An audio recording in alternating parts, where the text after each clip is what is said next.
전일 국내 증시 말씀드리겠습니다. 코스피 0.6% 상승했고 코스닥은 0.6% 하락 마감했습니다. 화요일에 발표됐던 중국 2월 제조업 PMI는 리오프닝 이후 경기 회복 심리가 가속되며 예상치를 상회한 바 있습니다. 2012년 4월 이후 최고치를 기록을 했었고요. 상대적으로 빠른 제조업과 인프라 투자 회복 기대감을 반영이 되는 것 같습니다.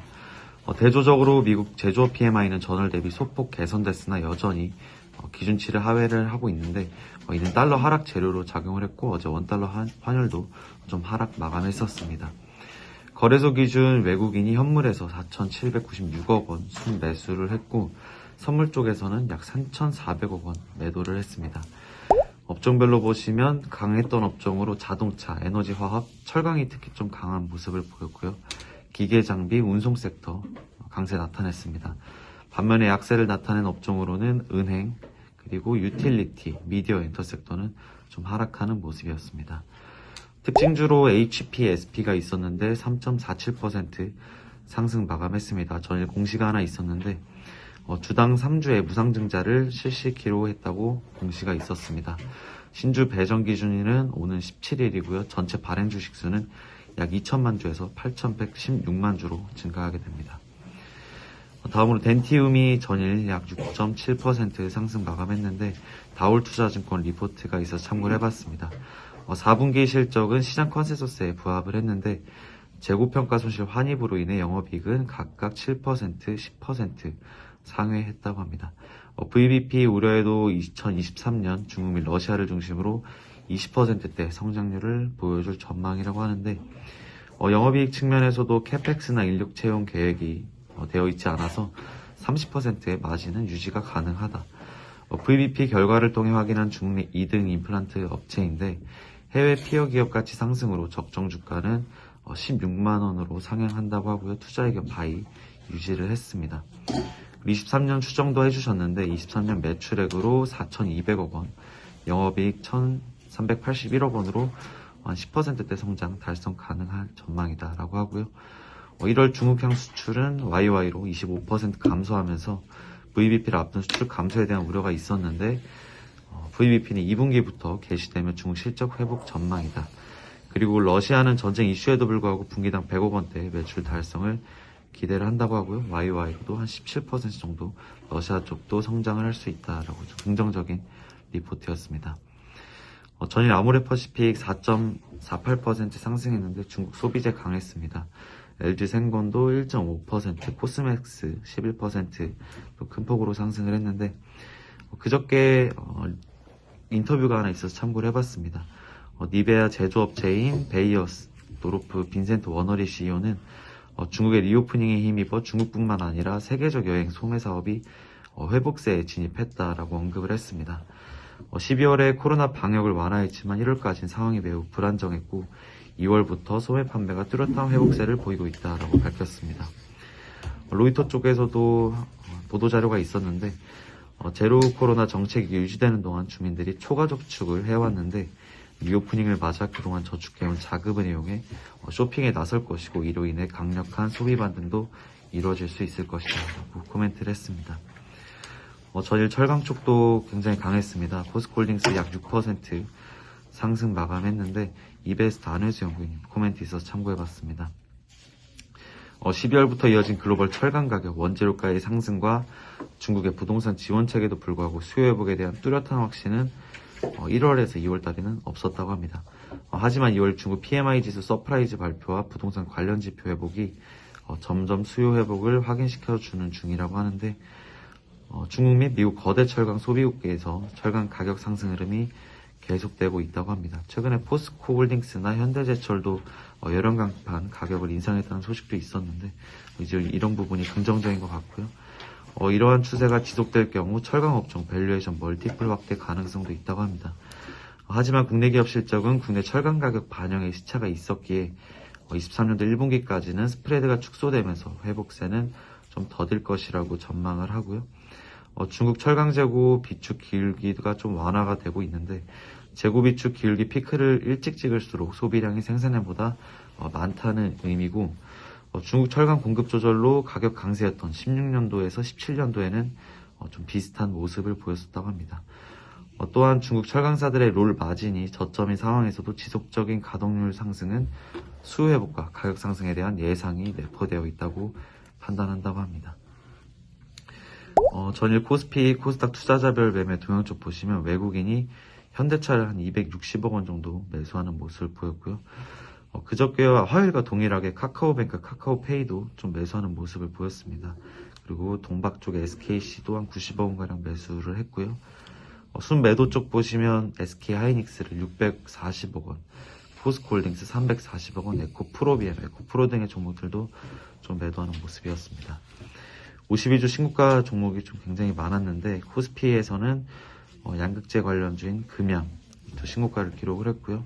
휠라홀딩스, 현대일렉트릭, 코스모학 그리고 풍산 등의 종목들이 신고가 기록했습니다. 코스닥 쪽에서는 폐배터리 관련주인 성일하이텍 신고가 기록했고 메디톡스, 제이오, 디알텍 등의 종목들이 있었습니다.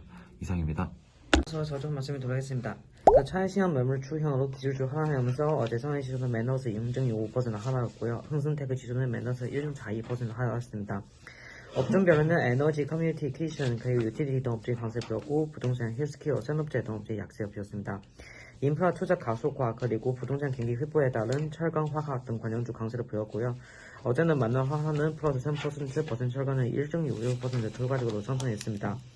홍시장 기준으로도 충북청차, 충북교통건설, 충북정찰 등 인프라 관련주는 또 각각 4%보다 6%씩 상승하고요. 이외에는 BDI 급등 등 호재임과 해운주도 강세를 보였습니다. 어제는 종해해운은 플러스 4%, 종해해발은 플러스 3%로 상승했습니다. 챗 GPT API 출시하고 그리고 바이두가 그냥 출시할 것이라는 소식에 힘입어 어제는 GPT 관련주는 또 재차 상승하고요. 반면에 테슬라 인베스트대는 실망감으로 2차 전지 관련주 부진했습니다. 니어 실적 악화로 주가는 어제 장중에 마이너스 13% 정도 하락하고요. 니어 자본기 순수실은 57.8억 외양으로 3분기 대비 40% 정도 하대했습니다. 신명물 고채금리는 어제는 1.3bp 정도 상승하고 2년물 고채금리는 0.65bp 정도 상승했습니다. 외화 환율은 0.68% 절하되었고요. 외국인은 약 7억 외환 정도가 주식을 순매수했습니다. 밑에는 BDI 차트 붙였는데요. 한번 참조하시면 되고요. 이쪽적으로 보시면 어제는 그냥 2월 한국 화장품 수출 데이터가 나오는데요. 2월 한국 화장품 수출 전체적으로 5.65억 달러로 동기 대비 18% 정도 증가하고 전월 대비 40% 정도 증가했습니다. 영업일수 기준으로 하면은 전년 동기 대비 플러스 6%, 전월 대비 42% 성장하고요. 지역별로 보시면 충구는 마이너스 11%, 홍콩은 플러스 48%, 중국 플러스 홍콩은 마이너스 5%로 취소되었고요. 아시아 7개국과 합쳐서는 52% 성장하고 미국은 플러스 31%, 일본은 12% 정도 플러스 성장을 기록하고요. 중국 리오프닝 효과로 그냥 수출 물량은 증가하고 있다고 그렇게 생각할 수 있습니다. 캐테고리 세적으로는 우세를 유지하고 있고요. 기출 플러스 11%, 세적 19% 정도 되고 특히는 이거는 홍콩적으로 많이 나오고 있고요. 기초는 플러스 66%, 세조는 그냥 플러스 119% 정도 급성장했습니다. 이상입니다. 네, 발표 드리겠습니다. 수출 데이터 산업통상자원부에서 나온 거 같이 보시겠습니다. 보시면은 501억 불 2월 수출이 나왔고요. YY 마이너스 7.5, MOM 8.3. 지난달 대비 8.3% 오르면서 YY 수치가 마이너스 16.6에서 마이너스 7.5로 회복이 되고 있는 상황입니다. 밑에 수출 물량 쪽 보시면은 물량 증감률이 이쪽 플러스로 8.6%로 YY 증가했는데요. 그런데 이제 금액으로는 빠졌다는 걸 보면은 단가가 한 10% 정도 빠졌다고 보시면 될 것 같습니다. 수출 지역 쪽 보시면은 주요 선진국 수요국인 이제 미국이나 EU 쪽은 YY 그로스가 10%대 초중반대가 지금 나오고 있는 상황이고요. 중국이랑 아세안 이쪽 지역들은 마이너스 한 20% 전후 그림이 나오고 있는 상황입니다. 다음 장 보시면은 이제 좋았던 대륙별로 말씀드리면은 미국 쪽 위주 국가들은 16.6% 정도 YY 상승했는데 주요 기업 품목이 지금 자동차 그리고 2차 전지 쪽이라고 보시면 될 것 같고요. 자동차 쪽은 이제 하이엔드 차 팔면서 수출 단가가 계속 올라가고 있다라고 언급이 되고 있고요. 2차 전지 쪽도 한국산 배터리가 잘 나가고 있고 여기도 단가 상승 요인이 좀 있었다 이렇게 해서 자동차는 YY 62% 정도 올라간 90.9억 불, 20.9억 불이었고요. 2차 전지는 2.9억 불인데 YY 42% 정도 올라가면서 쌍끌이를 했고요. EU 쪽도 자동차가 좋았습니다. 친환경차나 이제 하이엔드차 추조가 좋았고 YY 29.7% 오른 7.4억 불 매출을 했고요.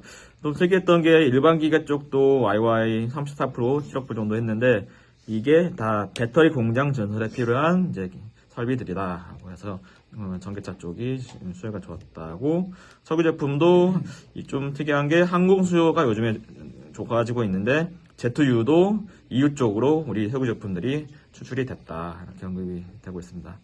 그리고 아세안 중국 쪽은 이제 YY 좀 부진했는데요. 아세안 쪽은 마켓 대비 약간 언더퍼폼을 했는데 저희 알다시피 반도체 쪽 매출이 좀 감소하고 있는 모습들이 나오고 있고 디스플레이 쪽도 이제 소비재 수요가 조금 둔화되는 그림이 있는 것 같습니다.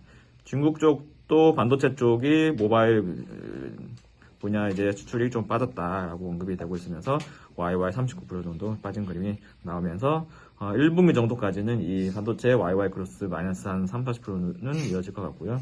2분기 정도부터는 축소폭을 줄이면서 3분기 BP, 4분기 올라가는 그림으로 일단은 보고 있습니다. 시장에서는.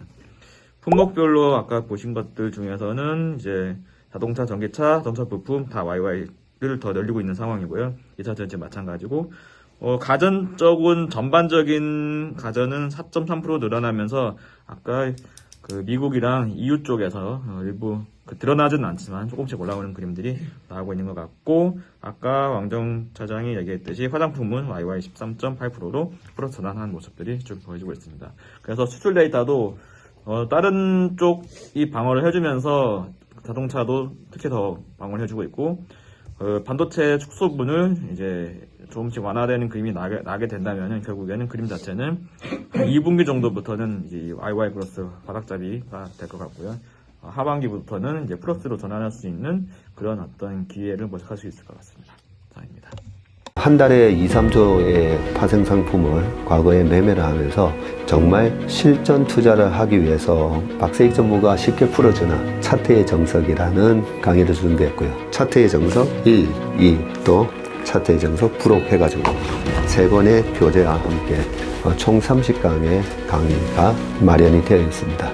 네, 올해 한 해도 화이팅 하시고요. 모두 다 2023년 행복한 부자 되시기를 진심으로 기원합니다.